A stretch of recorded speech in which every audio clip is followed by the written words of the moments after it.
Bonjour à tous et bienvenue pour cette nouvelle conversation de salon, conversation dans votre salon, conversation de salon numéro 8, si je ne me trompe pas. Ça fait 8 jours qu'on a ce rendez-vous quotidien et aujourd'hui, c'est Henri Buzy-Cazot, président de l'IMSI, qui nous reçoit chez lui. Bonjour Bonjour Ariane. Henri. Bonjour. Alors, où es-tu confiné, Henri? C'est un plaisir de te retrouver. Oui, c'est un grand plaisir d'avoir ce moment intime avec sans doute, je l'espère, quantité de professionnels de ce secteur que j'aime depuis plus de 30 ans. Et bon, il était temps qu'avec certains de qui je suis proche, il y a un moment chez moi, quoi. Voilà. Donc, merci de me le permettre. Je suis confiné à mon domicile à Paris, tout simplement. Euh, je vais même te dire pourquoi j'ai fait ce choix, parce que c'est un vrai choix. On sait qu'il y a 18%, je crois, des Parisiens qui ont fait un autre choix, hein, qui sont partis à la campagne, chez des amis ou dans une résidence secondaire. Non, moi j'ai voulu pour deux raisons rester à Paris. La première, c'est que j'y ai rapatrié mes deux enfants qui étaient loin. Ma fille était à Washington. Elle est revenue lorsqu'il était encore à peu près facile de prendre un avion en direction de la France, exactement, 2-3 jours avant que ça devienne très, très compliqué. Mon fils était moins loin, il était à Lyon, mais voilà, ils sont auprès de moi. Paris est une plaque tournante comme pour beaucoup de familles. Et puis la deuxième raison, elle est beaucoup plus, je sais pas, philosophique ou ontologique. Euh, je crois que ce moment de confinement, ça peut être un piège, le piège de la déconnexion. Voilà. Ne pas être en prise avec ce qui se passe. Ce qui se passe n'est pas léger, évidemment pour la vie, pour la santé, mais pour l'économie aussi. Et moi, quand je suis à Paris, je me sens en prise avec la réalité. Si je suis à la campagne, j'ai pas la même connexion. Voilà, c'est évident. C'est même, je crois, beaucoup pour ça qu'on va à la campagne, qu'on va ailleurs, pour couper, pour passer à autre chose, pour ouvrir des parenthèses. Je voulais pas ouvrir de parenthèses. Voilà, donc je suis à Paris. J'y suis bien, j'y suis heureux, j'y vis dans de très bonnes conditions et je mesure que c'est pas le cas de tout le monde. La ville ne me pèse pas. J'ai grandi à la campagne et donc je suis un Parce que urbain tu es d'adoption. dans le sud-ouest.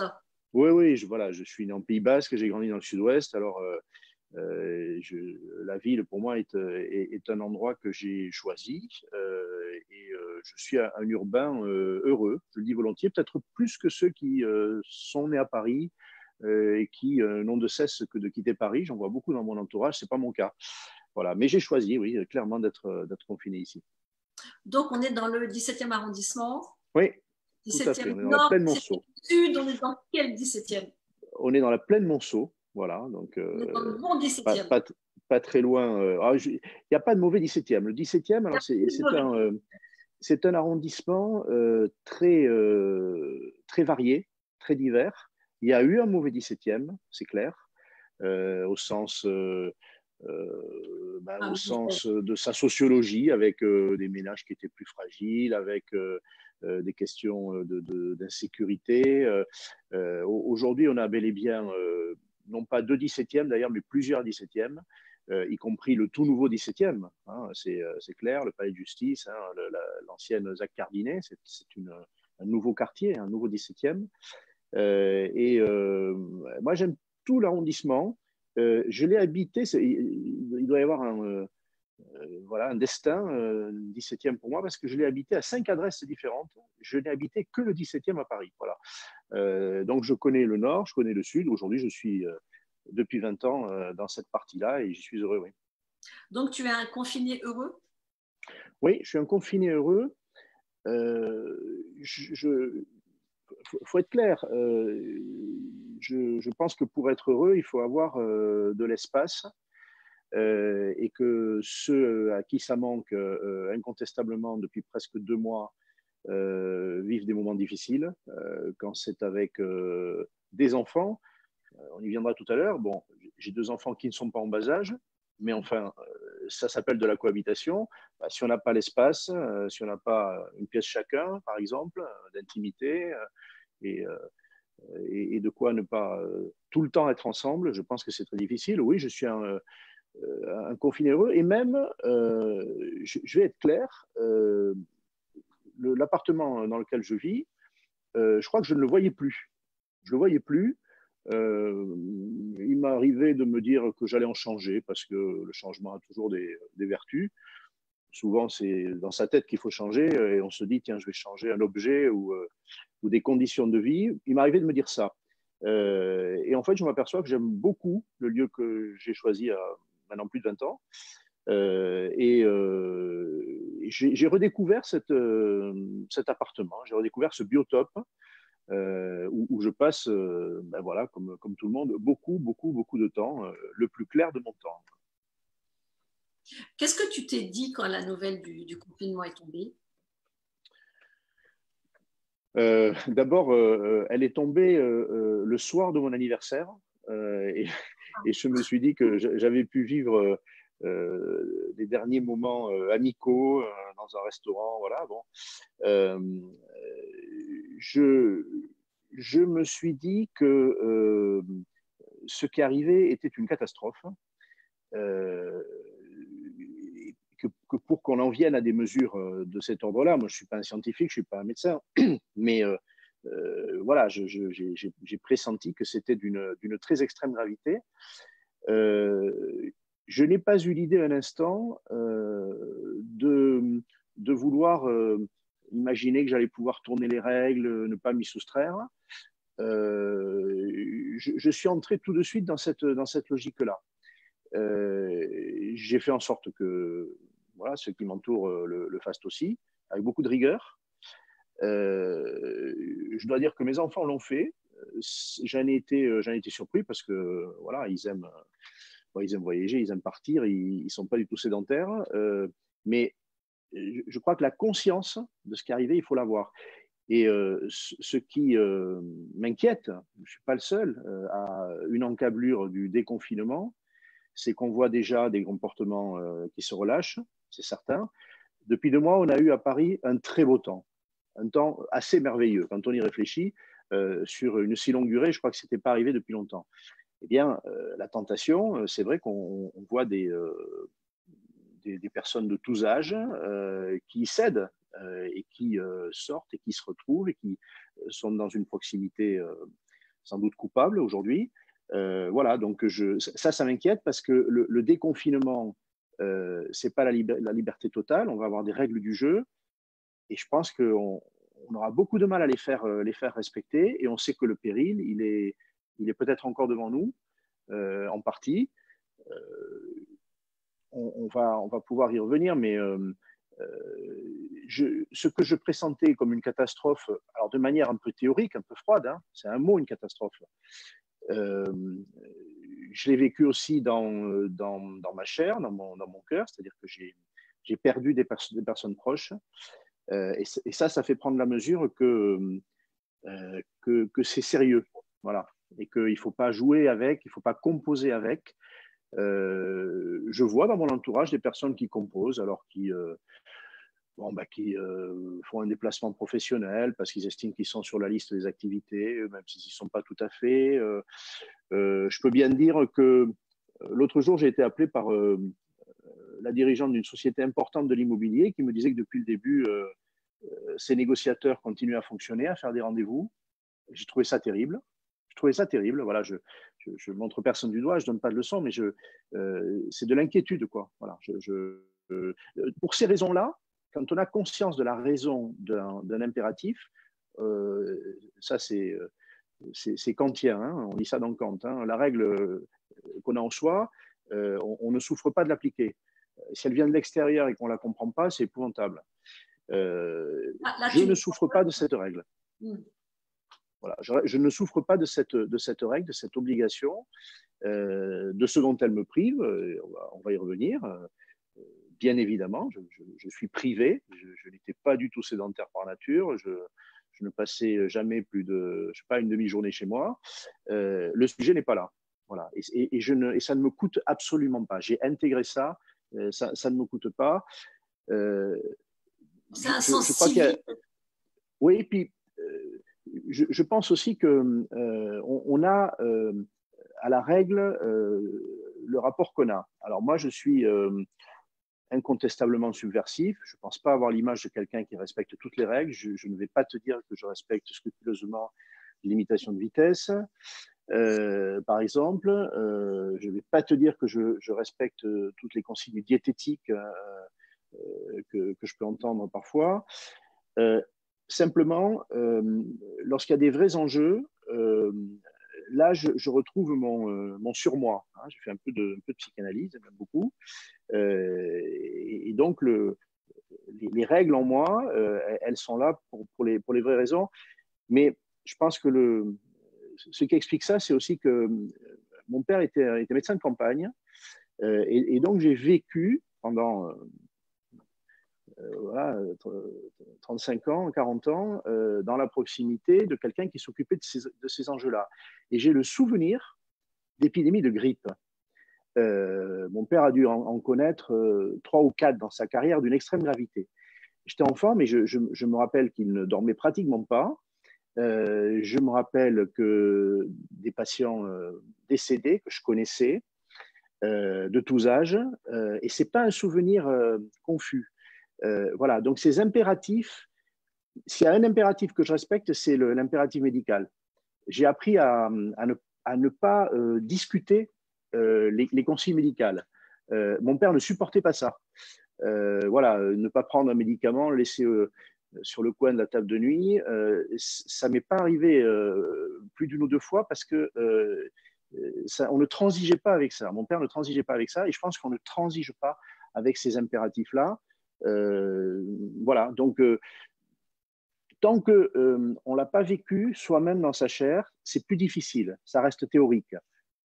Mais il Mais se trouve que, voilà. par rapport à la loi, quand on ne l'a pas intégré enfant, parce que ça vient souvent de l'éducation, Bien sûr.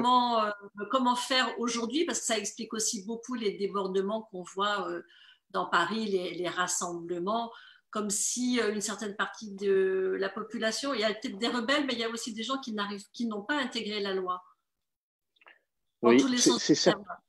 c'est certain. Alors, si on en revient à la psychanalyse, hein, on sait qu'il y a 3 instances en nous. Hein. Il y a le moi, le surmoi et le ça. Hein. Alors, le ça, c'est le désir.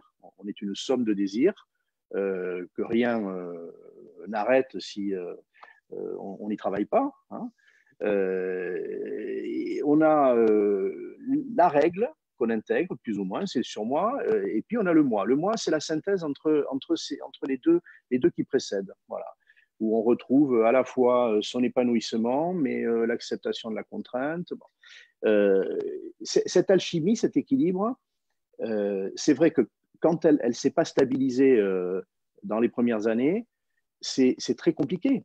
C'est très, très compliqué. Et aujourd'hui, je trouve que les pouvoirs publics euh, font des choses qui peuvent paraître singulières. Par exemple, tous les jours, présenter le compteur des morts. Bon. Mes enfants trouvent ça morbide et épouvantable. Voilà. Ils quittent la pièce quand j'écoute le directeur général de la santé et je m'astreins à l'écouter. D'abord parce qu'il ne dit pas que Religieusement, ça. Il dit pas que ça, il dit beaucoup de choses. Et c'est une information générale sur l'évolution de la situation. Mais aussi, je pense que c'est très important de faire toucher du doigt par des indicateurs morbides, voilà, hein, au sens propre, la gravité de ce qui se passe. Et notamment parce que tout ça est anonyme. Encore une fois, si quelqu'un de son entourage n'a pas été atteint, peut-être même n'en a pas péri, ça reste très froid et très anonyme. Donc je pense qu'il y a une didactique que les pouvoirs publics ont essayé de faire. Je ne sais pas si c'était comme ça qu'il faut faire. En tout cas, je pense qu'ils ont emprunté une voie plutôt efficace. Et puis bien sûr, après, il y a la répression. Mais la répression, euh, je, je suis sorti maintes fois de chez moi, je ne l'ai pas vue à proximité. On la voit sur la route, on la voit à certains endroits dans les villes. Elle ne peut pas être partout, la répression. elle est d'abord en soi, c'est une évidence. On ne va pas tripler le nombre des forces de l'ordre dans l'instant présent. Donc, voilà, je pense que c'est… de la responsabilité oui, et qui te concerne d'autant plus que voilà, on a oublié je t'ai peu présenté, mais tu diriges notamment une école qui forme les professionnels de l'immobilier, enfin, parmi tes multiples casquettes. Donc, en tant que chef d'établissement, que directeur, voilà, que président de cette école, quelles consignes tu vas mettre en place la semaine prochaine, la semaine d'après? Comment ça s'organise? alors c'est très simple. Justement, on ne va pas financer. Nous avons mis en place dans l'école que je préside, dans d'autres dont je suis administrateur d'ailleurs, l'enseignement distanciel instantanément. D'ailleurs, quand on a une école immobilière et que tous les enseignants sont non pas des professeurs de métier, mais des femmes et des hommes de l'immobilier, bah, c'est assez admirable parce qu'ils se sont tous pliés au jeu d'utiliser leur ordinateur, leur tablette, un logiciel qu'on leur a proposé, et ils ont assuré tous les enseignements, ça continue à distance. Et on va faire ça jusqu'à la fin de l'année universitaire. Donc, on ne s'embête pas avec la lecture des règles de déconfinement. On va terminer l'année de cette façon-là, et on va donc se donner rendez-vous en septembre pour des jours meilleurs. Et là, de nouveau, ou pas, on verra quelle est la réalité. On procédera à la présentialisation des enseignements. On mettra de nouveau nos professeurs face aux étudiants et réciproquement. Mais là, ça s'est bien passé. D'ailleurs, je note aussi, on parlait de responsabilité, que mes étudiants, alors ce sont des grands, hein, ils se préparent à une vie professionnelle, ils sont alternants pour la plupart, donc ils sont aussi en entreprise. Ils sont tout de suite entrés dans le jeu, ils n'ont pas décroché, parce que c'est un sujet, on le sait, hein, l'enseignement à distance, il y a sûrement un élève, un collégien sur 10, si ce n'est pas plus, qui a décroché, c'est-à-dire qu'il sera passé à côté de son année d'enseignement, ou plusieurs mois en tout cas. Bon, je n'ai pas pâti de ça, et les étudiants sont tout de suite entrés dans le jeu. Alors, j'ai entendu quelques récriminations parce que c'est pas ça. L'idée qu'ils ont de l'enseignement et que j'ai, c'est pas l'ordinateur à 100%. Et là, on a fait avec. Voilà, les examens se sont passés de cette façon-là aussi. Il n'y aura pas eu de casse et le cours des choses aura continué. Pour la partie entreprise, puisque la plupart d'entre eux sont en alternance, ben, ils auront vécu ce que ont vécu les salariés d'entreprises immobilières, des situations diverses, passage à temps partiel ou pas, sachant qu'ils sont, eux, déjà à temps partiel par définition, mais leur temps de travail a pu encore être réduit. Il y a eu de ces situations-là, essentiellement télétravail. Et quelques rares exemples de jeunes qui, pendant les premiers jours du déconfinement, ont continué à aller à l'entreprise.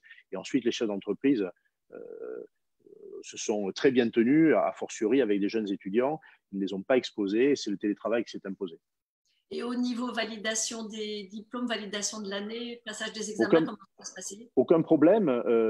On a fait, alors il y a une composition entre des contrôles continus et puis la présentation d'un travail final. Bon, voilà, tout ça a pu se faire au prix de modifications à distance, sans difficulté.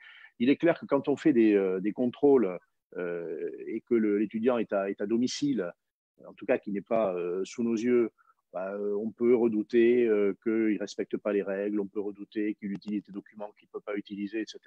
Là, c'est l'appel à la responsabilité. De toute manière, on joue tout le temps sur la confiance, tout le temps. Il y a des moments où on la vérifie hein, dans le parcours scolaire d'un étudiant, où on vérifie qu'il ne triche pas, on vérifie qu'il ne tourne pas les règles. Là, il a fallu un peu plus en appeler à la confiance qu'on fait à nos étudiants. C'est comme ça. Henri, alors j'en profite pour dire bonjour à Léo qui était avec nous, bonjour à Nathalie Lemaire qui vient de nous rejoindre. Vous êtes de plus en plus nombreux à être là, c'est super. C'est quoi la journée type d'Henri Musicazo confiné? Alors, j'ai fait une chose qui peut paraître bizarre. Je n'ai pas changé grand-chose à mon rythme. J'ai fait ce qu'on recommande d'ailleurs à ceux qui perdent un emploi. Le piège, c'est de se dire, allez, bon, maintenant, ça y est, je suis au chômage, alors je vais me lever 2 heures plus tard, je vais passer ma nuit à regarder Ah des non, films, tu ah, dois je vais me décaler. m'avouer. Je ne me suis pas décalé. Je ne me suis pas décalé. Alors, pour être tout à fait honnête, je dormais très peu, je dors très peu. Je ne sais pas si c'est une chance, en tout cas, c'est une réalité et depuis toujours. C'est-à-dire 4 ou 5 heures par nuit, je dors 6 heures. Voilà, très, très, très clairement. Je rattrape, comme tout le monde, des temps de transport. Si j'ai un rendez-vous au début de la journée, s'il est à 9 heures, je ne suis pas obligé de m'y préparer 1 heure avant parce que j'ai du transport. Ou s'il est à Lyon, voilà, j'ai pas 4 heures de transport ou 2 heures en TGV. Donc, j'ai pu assouplir comme ça et me reposer sûrement davantage. Pour le reste, j'ai beaucoup de choses à faire. C'est une période où où je ne lâche rien et donc mes journées sont très denses Oui, et j'ai eu parce soin de voilà de pas me décaler. ne pas te décaler. Tu as ta casquette de présidente de l'INSI, tu es consultant, tu interviens auprès de nombreux acteurs de l'immobilier pour les éclairer, les guider. Voilà. Comment ton temps se répartit avec toutes ces fonctions? Alors l'école, je l'ai dit, et puis Il n'y a pas que l'immobilier d'ailleurs dans tes corps. voilà, j'ai des directrices, ce sont des femmes d'école, voilà, en l'occurrence, ce sont des femmes sur tous les sites IMSI en France et des équipes. Et donc, les choses se sont très bien passées. Mes journées se passent pour partie à m'occuper de l'école, mais non, ce qui aujourd'hui emploie toute mon énergie, c'est ce que tu signalais, c'est le travail d'information et de réassurance des acteurs. J'ai multiplié les débats, les conférences, une hebdomadaire. J'ai créé avec l'UNIS du Grand Paris le cercle des managers d'immobilier. Voilà, c'est un concept. On a fait ça sous l'empire des circonstances dès la première semaine de confinement et chaque semaine, thème après thème, on a voulu répondre à toutes les questions que se posaient les femmes et les hommes de l'immobilier. Comment on continue Quel l'activité? succès ces rendez-vous? C'est un rendez-vous qui a un succès étonnant. On est entre 1500 et 3000 personnes chaque semaine qui se connectent. Pourquoi? Parce qu'on cible vraiment ce qui les préoccupe. On a parlé de l'hypothèse d'un plan de relance du logement il y a quelques jours. On va parler demain de ce qui va rester du digital après le déconfinement. Et ça intéresse tous les entrepreneurs. On a évidemment parlé des aides aux entreprises et de la sauvegarde des entreprises. Voilà. Donc, ce moment-là, j'en ai fait d'autres. J'ai aussi fait une réunion la semaine dernière avec un grand acteur de l'assurance, c'est le groupe BC, sur l'impact sur l'administration de biens de ce qui se passe, parce qu'on se dit la gestion, ça ne va pas poser de problème, mais si, bien sûr, mais on a voulu regarder de près. Tout ce travail d'information, de réassurance, je pense que ça fait vraiment partie de ma mission. Et j'ai la chance d'avoir une vision panoramique de ce secteur, de connaître quantité de figures, d'experts que je peux faire s'exprimer et qui disent des choses extrêmement précises. Et puis, il y a une chose à laquelle j'emploie aussi beaucoup de mon temps, alors en relation avec la presse, hein, voilà, tu en fais partie avec les journalistes. J'ai la chance que ma voix Tu as soit, soit beaucoup pour les recherchée parce qu'elle voilà, je pense que c'est une voix indépendante et que voilà, on me donne la parole, c'est un privilège et j'essaie de dire ce que je crois être la vérité. Euh, Aujourd'hui, je suis étonné, j'entends une petite musique dans le secteur de l'immobilier, au terme de laquelle notre secteur, en gros, échapperait à la crise. Je caricature un petit peu. Se réveillerait avant tous les autres. Bon, il y aurait évidemment une perte d'activité sur l'année, mais enfin, alors, valeur refuge, on entend ça, marché de besoins, bon. Euh, des atouts que nous avons, je crois simplement que la très grande gravité de la crise économique, non pas nationale, mais mondiale, va toucher aussi notre secteur, aussi ces entreprises et ces forces vives, les femmes et les hommes qui y travaillent. Je veux qu'on voit les choses en face, pas pour pleurer, mais par exemple, je crois avoir été l'un des premiers à dire il nous faut un plan de relance sectoriel.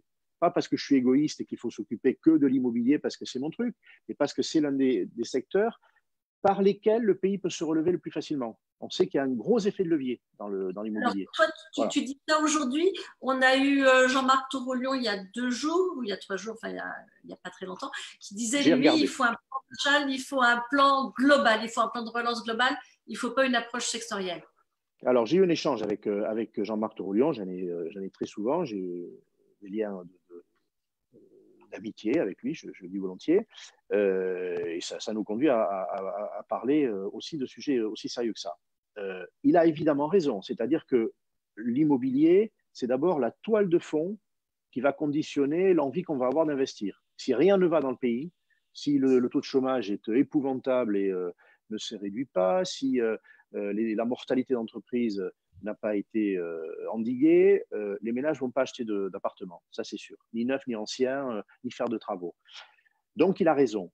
Je pense néanmoins que parce que ce secteur justement est un levier de reprise et de redémarrage, il va mériter une attention particulière parce qu'il peut entraîner la création d'emplois, notamment le maintien puis la création de richesses, de valeurs, des rentrées de TVA, parce que le déficit qu'on est en train de creuser comme une tombe, il va falloir qu'on pense à le résorber. Donc, il va falloir que des secteurs fortement générateurs de ressources pour l'État se mettent en marche, se remettent en marche. Voilà. Donc, c'est vrai que j'ai un regard à la fois conforme à celui de Jean-Marc Torolion, mais je pense qu'il faut des mesures sectorielles. Rien de miraculeux. Je crois surtout qu'il y a des gestes, allez, on va dire malveillants qu'on avait eus depuis 2 ans et demi avec le nouvel exécutif. On a rogné des aides, on a rogné des mesures qui contribuent à la santé. Ben, je pense qu'il faut les rétablir. Voilà, ne serait-ce que ça. Donc, je ne demande pas des choses extrêmement innovantes. Il faut peut-être. Je crois que les deux grands dispositifs qui ont fait leur preuve depuis tellement longtemps, le prêt à taux zéro depuis 1995, le Pinel, mais qui a eu des prédécesseurs, c'est-à-dire un système comme ça qui donne envie d'investir, il faut leur donner la pleine puissance. Le dispositif de Normandie, je vois que depuis quelques jours, et on présente ça comme une avancée considérable, j'irai pas jusqu'à considérable, on peut désormais l'utiliser dans 245 villes sans limite de quartier, on sait qu'avant il y avait des quartiers, et sans limite de nature de travaux, pour simplifier. C'est-à-dire qu'on a boosté le de Normandie. Moi, j'irai encore plus loin. Je pense que le de Normandie, il faut que dans toutes les villes moyennes, alors je ne sais pas s'il faut mettre une barre de niveau d'habitants, mais dans toutes les villes moyennes, il faut pouvoir l'utiliser. C'est-à-dire qu'il va falloir des dispositifs extrêmement simples, que les ménages se disent bon, ben, j'ai pas trop envie, j'ai un peu moins d'argent qu'avant, mais quand même, ça me donne envie. Il y a une opportunité, une mesure valable, par exemple, jusqu'à fin 2021, et qu'on se dise bon, ben là, je vais me dépêcher, je vais acheter, même si tout va pas bien. Ça provoque mon acte d'investissement ou d'achat de résidence principale. Donc, donner la pleine puissance à des dispositifs qui aujourd'hui sont très pilotés par Bercy, c'est-à-dire qu'on serre une vis ici, une vis là, pour que ça coûte 100 millions de moins, 300 millions. L'heure n'est plus à faire ça. Il faut envoyer la puissance dans le moteur. Il faut envoyer la puissance dans le moteur qui recule, parce que là, on est sur un trend de moins 8% du PIB. On finira peut-être l'année à moins 10, moins 12. Enfin, c'est faramineux. On ne se rend pas encore très bien compte de l'impact que ça va avoir sur l'économie et sur les ménages, mais ça risque d'être effectivement redoutable. Oui. Et là aussi, c'est comme l'ennemi invisible du Covid. Tant qu'on n'a pas été confronté à tout ça de très près, ça reste lointain. Ça reste lointain. Et même, Ariane, il se passe quelque chose. Je disais que j'avais voulu rester à Paris pour rester connecté. Il y a quelque chose qui peut faire sourire. Je ne suis pas sûr que ça m'amuse. On fait maintenant des sagas du confinement. Bon, alors c'est un peu l'exercice que tu fais, mais on voit des Français, voilà, anonymes, on voit des personnalités qu'on montre confinées. Alors on montre surtout ceux qui sont bien confinés, hein, parce que ceux qui sont très malheureux, ça fait moins des beaux reportages. Et on voit qu'il y a une espèce de ronron. C'est pas du confinement, c'est du cocooning. Hein, c'est du cocooning et on entend, c'est merveilleux, je redécouvre le lien avec mes enfants, je leur parlais pas assez, je lis les livres que je lisais pas, j'aimais tant le cinéma mais j'y allais pas. Bon, euh, soyons sérieux. Heureusement qu'on peut faire ça pour faire passer le confinement comme une pilule. Bon, et pour vivre plutôt bien ce moment-là.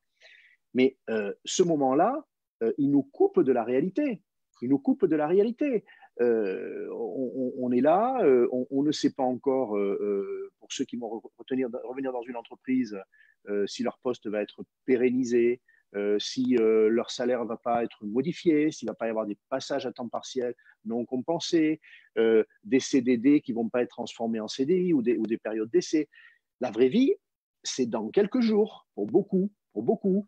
Moi, je vais être clair. Comme j'ai des activités de conseil, ben, j'ai un indicateur tout simple, hein, c'est le chiffre d'affaires. Je vois bien ce qui se passe. Je vois bien ce qui se passe. C'est-à-dire que j'ai des clients, des entreprises qui, je crois, sont solvables, solides, etc. Mais enfin, je ne suis pas la priorité de leur paiement. Bon, voilà, il se passe que sur le chiffre d'affaires des entreprises, des professions libérales, sans parler des secteurs totalement en panne et qui vont le rester, restauration ou hôtellerie ou événementiel.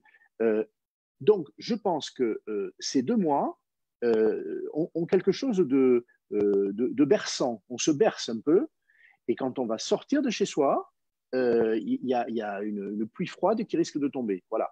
Donc, bien sûr qu'il y aura des conséquences. Et une autre raison d'ailleurs de s'occuper du logement, c'est que les projets logements qui ne vont pas se réaliser, parce qu'il va y avoir, je ne sais pas combien, peut-être 200 000 transactions de moins dans l'ancien, dans le neuf, je ne sais combien de dizaines de milliers, les projets qui ne vont pas voir le jour, qui souvent ne sont pas des projets luxueux, ça répond à des besoins, on le sait, hein, c'est vrai. C'est la naissance de l'enfant, c'est une séparation, c'est heureux ou pas heureux, mais ce sont des événements de vie. Si les ménages, en plus des circonstances économiques difficiles, ne sont pas heureux dans leur projet logement, c'est la paix sociale qui est compromise. Voilà. Et alors là, je ne sais pas où on va. Donc, il y a 2 raisons de s'occuper spécialement de notre secteur. Alors, revenons à mon petit questionnaire. Est-ce que toi, tu as pris le temps de lire et Bien sûr. qu'est-ce que tu aimes lire? C'est quoi ton conseil, ton livre de confinement? Alors, j'ai pris un livre de confinement. Je vais vous le montrer. Je vais vous le montrer. Hop, voilà. Alors, on voit un gros titre parce que c'est une édition très, très spéciale que j'ai depuis, je sais pas, 25 ans ou 30 ans. Donc, c'est Le Voyage au bout de la nuit, aux éditions Gallimard, mais illustré par Tardy. Alors, Le Voyage au bout de la nuit, pour moi, c'est un ouvrage que j'ai découvert à Hippocagne, donc il y a très longtemps, pas en normal sup. Et bien que ce fut une lecture obligatoire, parce que ça c'est toujours un problème, hein, quand il faut lire quelque chose, franchement, ça nous ennuie tous. Hein.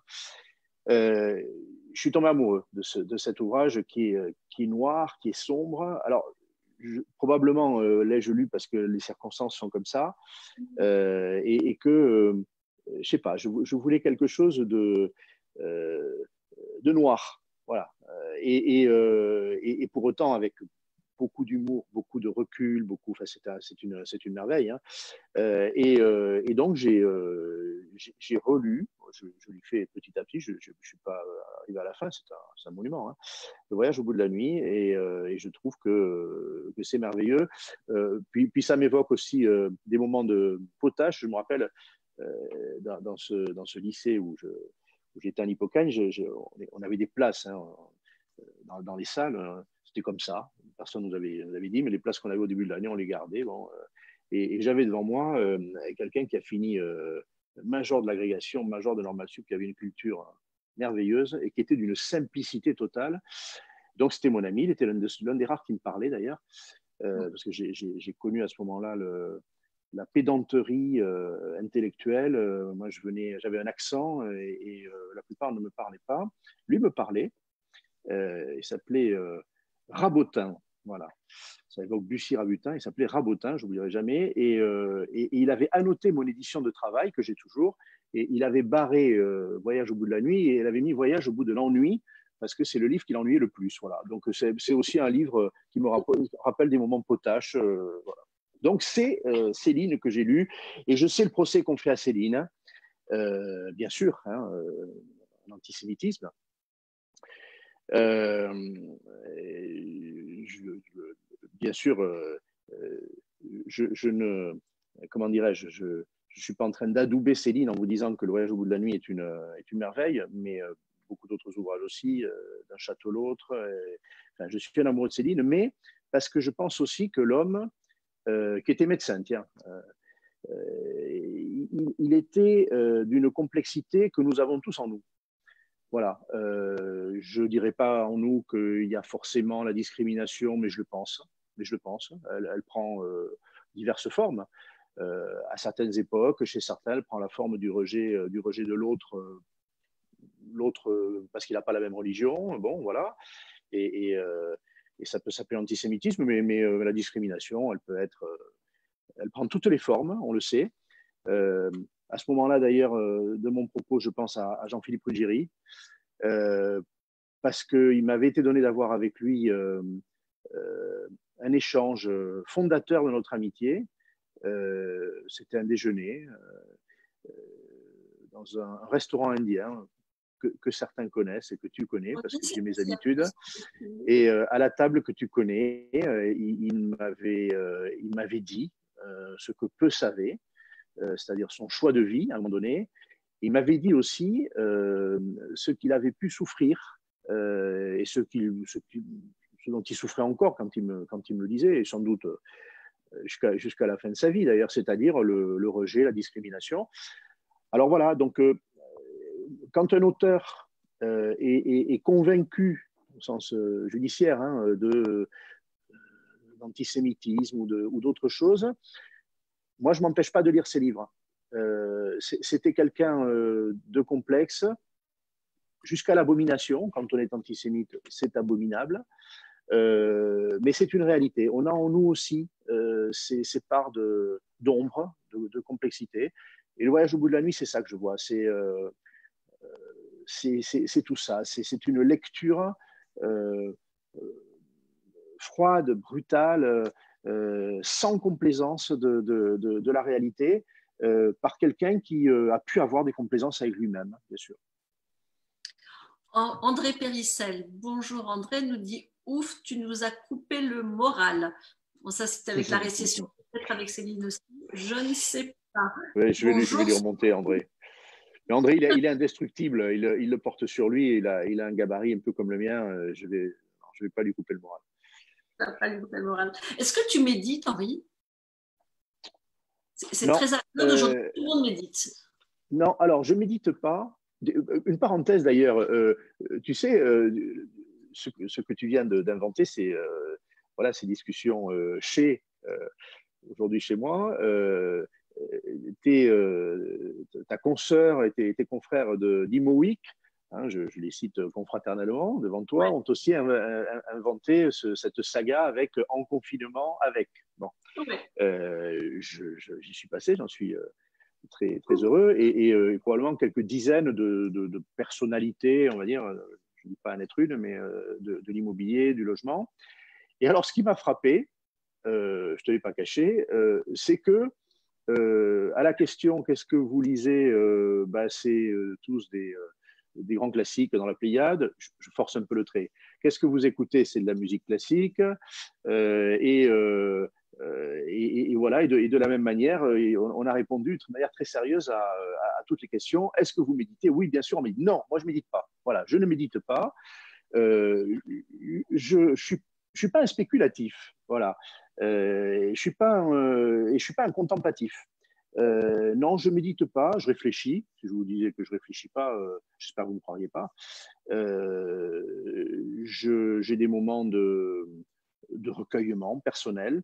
Euh, Comment tu recharges je, tes batteries? ah, c'est une très bonne question. Je crois que je ne les recharge pas assez déjà, et je me méfie de ça, parce que quand on n'a pas de ces moments de pause, j'en ai pas assez, faire attention de ne pas perdre le discernement. Voilà, le recul par rapport aux choses. pour le reste, c'est vrai que je recharge mes batteries en peu de temps. Là, qu'est-ce qu'on peut faire aujourd'hui? Ben, tu peux me demander, est-ce que je profite de la liberté codifiée que nous avons? Je sors 1 heure par jour. Je marche 1 heure par jour dans cette ville que j'aime, qui n'est plus polluée. Bon. Je, je, me ressource en marchant. Et ça, je le fais toujours. Même quand on est en activité, je marche beaucoup entre 2 rendez-vous. Voilà, quand il n'y a pas plus de 3-4 stations de métro, je marche d'abord parce que Paris est une ville magnifique et que je ne l'ai regardée que tardivement. J'y suis depuis après le bac. Mais on ne la regarde pas, cette ville. Quand on utilise le métro, ben, on s'y déplace, on ne la voit pas. En voiture, un peu plus, mais enfin, c'est pas. Il faut marcher dans une belle ville comme Paris. Et ça, je le fais. J'aime voir les gens, le visage des gens, les immeubles, et je recharge mes batteries comme ça. Voilà, c'est très facilement, très aisément, beaucoup plus que par la lecture ou je ne sais quoi. La cuisine? Non plus. La cuisine? Pas du tout. Alors, pas du tout. Je crois avoir une solide réputation que je n'ai pas volée de l'aimer. Hein. Voilà. J'aime manger, boire de bonnes choses et je ne cuisine pas. Je sais faire une cuisine de survie. Donc, je ne mourrai pas de ça. En revanche, très simplement, j'ai une chance. De là à imaginer que c'est pour ça que je les ai fait revenir vers moi il n'y a pas loin, mais mes enfants cuisinent. Ils cuisinent bien. Voilà.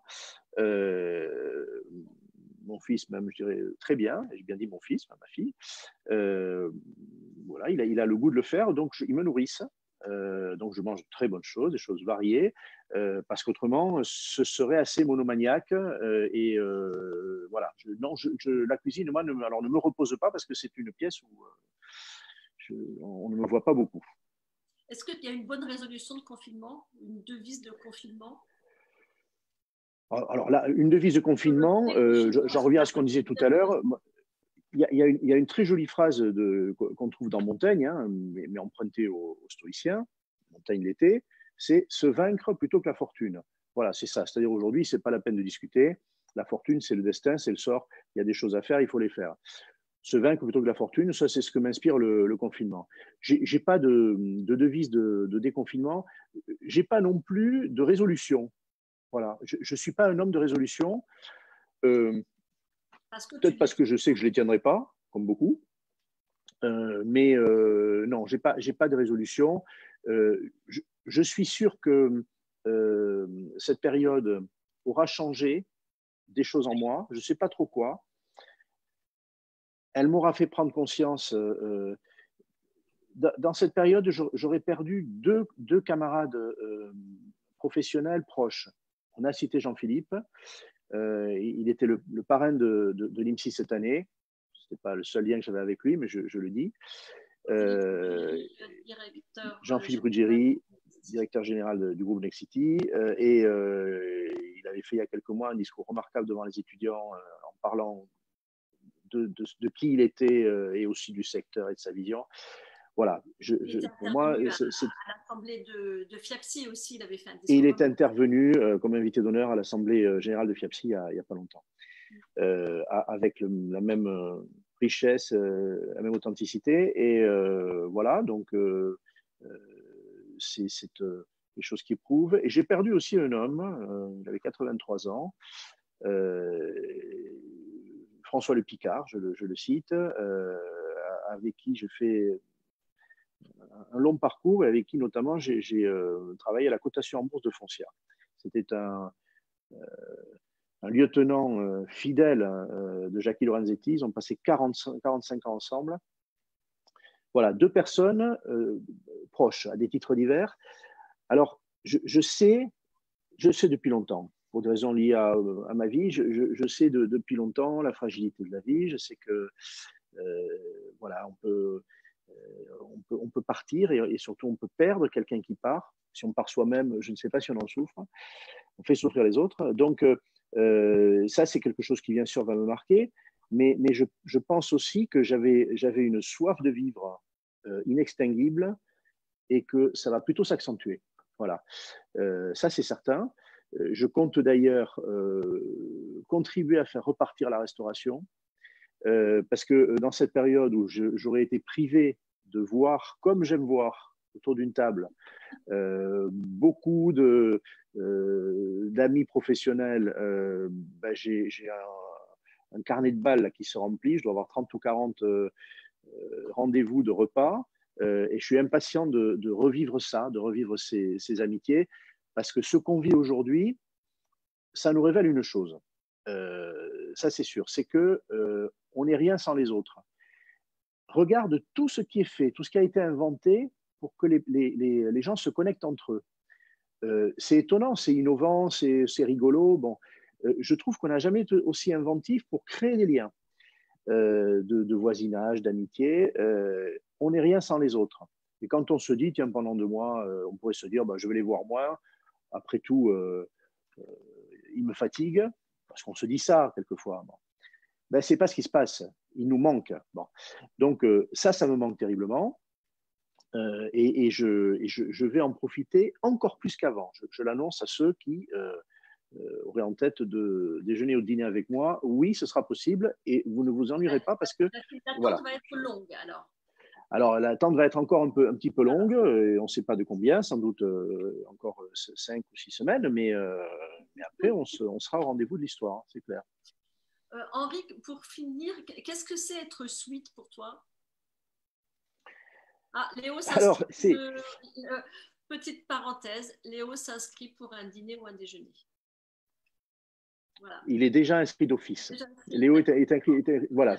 Léo, c'est d'office. Voilà. Il y a quelques personnes comme ça. André Périssel aussi. Je considère que voilà, un repas avec Léo, c'est un must. Ben, ça me permet de répondre à ta question en parlant de Léo. Tiens, quand tu as créé Sweetimo, je me souviens, tu m'en as parlé, sans doute, tu m'as donné une information avancée, ce n'était pas encore fait. Je te connaissais depuis bien longtemps, je connaissais le journal de l'agence, et tu m'as expliqué le concept. Je n'ai pas tout de suite compris. J'ai pas tout de suite compris, et puis après, je me suis dit, j'ai écouté le titre, et j'ai trouvé que c'était une très bonne idée. Tu avais en tête de faire une place particulière aux femmes, de faire un traitement en effet différent de l'immobilier, et pour tout dire, plus doux. Je pense qu'il n'y a pas assez de douceur dans nos façons de vivre. On a un peu oublié, là, depuis 2 mois, mais franchement, parlons de notre secteur, et c'est vrai dans tous les autres, il n'y a pas assez de confraternité, je dis souvent ça, il n'y a pas assez de gentillesse. On veut, pour exister quelquefois, on va aller critiquer l'autre, on va aller parfois publiquement, on va aller chercher des causes qui n'existent pas, chercher des crosses. Bon. Je crois qu'il faut plus de douceur. Ça ne veut pas dire que la vie des affaires est impossible. Moi, je pense que la vie des affaires, elle est possible dans la douceur. Voilà. Et qu'on pourrait être beaucoup plus heureux. C'est le moment de faire le bilan là-dessus, y compris pour les pouvoirs publics. Après ces 2 mois, il faut qu'on se recentre sur l'essentiel. Et l'essentiel, je ne crois pas que ce soit la dureté, la sévérité, etc. Je pense que c'est la douceur, la compréhension, la gentillesse. Réfléchissez un peu à tout le temps qu'on perd, on va le reperdre de nouveau, hein, à essayer à arranger des choses qui ne devraient pas s'en mêler, voilà, à dénouer des fils qui ne devraient pas être noués. J'aime beaucoup la douceur. Voilà, j'aime beaucoup la douceur. Et quand je parle de repas, ben, vous savez, tu sais, Ariane, j'ai mis d'accord des gens, et je me suis mis d'accord avec des gens avec qui je pouvais avoir des contentieux lourds, de fond, sur je sais pas, des avis professionnels, bon, ou sur une personne. Bon. Je crois que je n'ai jamais échoué à réconcilier ou à me réconcilier avec des femmes ou des hommes autour d'une table. Aussi parce qu'il y a de la douceur. Voilà. Donc, pour moi, Sweet, c'est ça. C'est mettre au cœur de sa propre vie voilà, la compréhension de l'autre et la gentillesse. C'est un mot qu'on n'utilise plus. Enfin, ça fait quand on dit quelqu'un il est gentil. Alors maintenant, c'est imposé le mot de bienveillance. Hein, bon, je ne sais pas lequel je préfère. On se comprend, en tout cas. Il y a Xavier Dorban, bonjour Xavier, qui nous dit je suis d'accord, il faut construire dans le respect. C'est vrai que le respect, Oui. c'est la clé. C'est le respect et c'est pas la tolérance, parce que la différence entre les deux mots, il était temps, hein, en ayant fait un peu de philosophie, j'aurais pu connaître la différence, ou je l'avais oublié. Il se trouve que je suis administrateur d'une école qui s'appelle l'Institut des Relations Internationales. Et j'ai confié la présidence de cette école il y a 5 ans à un homme qui nous a quittés il y a quelques mois, Antoine Sfer, politologue. Antoine était un spécialiste du Moyen-Orient, bon, et donc des guerres. Bon, et ces mots-là, c'était son paradigme. Et un jour, j'utilisais devant les étudiants le mot de tolérance. Il me dit, pourquoi tu dis ça? Ben, je dis, écoute, parce qu'en fait, je suis intoxiqué, tout le monde parle de tolérance. La tolérance, c'est se dire que l'autre n'a pas raison, mais on va quand même mettre un mouchoir dessus. C'est pas ça. Le respect, c'est bien au-delà. Le respect, c'est de se dire que il a peut-être raison, qu'on va même ne pas exclure de s'interroger, et que donc on va faire une place à sa thèse et à lui. Voilà. La tolérance, c'est voilà, c'est je veux bien. Le respect, c'est je veux. Ça n'a rien à voir. Donc oui, c'est du respect, oui, tout à fait. Le respect, c'est quelque chose de doux. C'est doux le respect. C'est pas violent. Alors qu'il peut y avoir de la condescendance dans la tolérance. Il y a de la condescendance, exactement, dans la tolérance. C'est oui, allez, pourquoi pas? Pourquoi pas? Ça peut arranger les choses. Passons. Le respect, c'est pas passons. On va même s'y arrêter et discuter. Et on peut faire un colloque parce qu'on respecte la vie de l'autre. Si on est tolérant, on ne fait pas un colloque. Voilà. Merci beaucoup. Il y a Sophie Richard, oui, le carnet de déjeuner s'allonge, qui est de la partie aussi. Et puis je vois Avec joie. une autre l'administratrice de bien qui était avec nous, qui était aussi partante. Voilà, je te transmets tous les messages. On va se quitter en musique, c'est un peu le. Ah, on se quitte en musique. Qu'est-ce que tu écoutes? Qu'est-ce que tu veux nous faire partager? Quelques toutes petites secondes parce qu'il Ouais. est là. Alors, oui. si